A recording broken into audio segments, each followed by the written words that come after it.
Haleluya, haleluya. Nataka tuongee habari ya, tunajua wote kwamba hiki ni kipindi cha mwisho, nyakati za mwisho.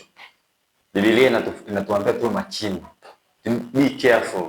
Tuwe makini, ndio maana ya sign, ishara ambazo tumepewa kwenye kitabu cha Mathayo 24, kwenye Timotheo akimfundisha Paulo, Timotheo wa pili sura ya 3 anafundisha Paulo katika habari za nyakati za mwisho.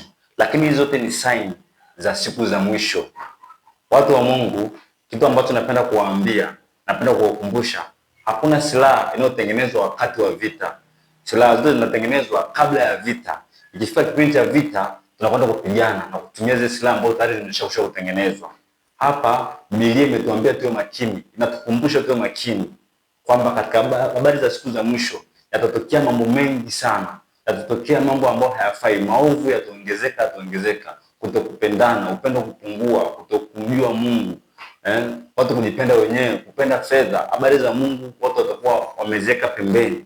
Lakini Biblia inasema hivi katika Timotheo wa pili sura ya 3 mstari wa 13, lakini watu wabaya na wadanganyifu wataendelea kuzidi sana kuwa waovu. Maana yake nini? Maana yake uovu utakuwa mkubwa, uovu utaongezeka kwa kila namna, kwa teknolojia, makanisani, kwa namna yoyote, kisayansi, kupitia watu, kupitia vitu, uovu utaongezeka na kuwa mkubwa kwenye dunia. Lakini jambo la msingi sana ni kuanza sasa hivi kumgeukia Bwana. Sasa hivi mapema. Hizo ndio silaha ambazo utaanza kuziandaa. Utakapomgeukia Bwana ambaye yeye ndio mwokozi wetu, ndio msaada wetu, ndio silaha yetu, ndio nguvu zetu. Zaburi 14 inasema Mungu ndio nguvu zetu.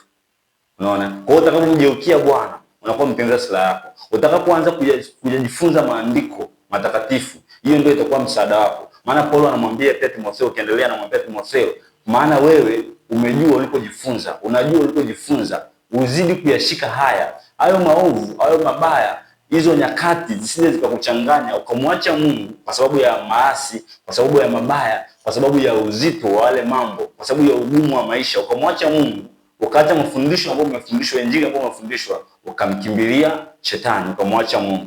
So, kitu cha msingi ni kuwa makini. Lakini ili uwe makini, lazima ulijue neno la Mungu. Lazima umgeukie Mungu. Lazima utembee na Mungu katika njia ya Mungu. Bwana Yesu asifiwe sana. Mungu abariki sana.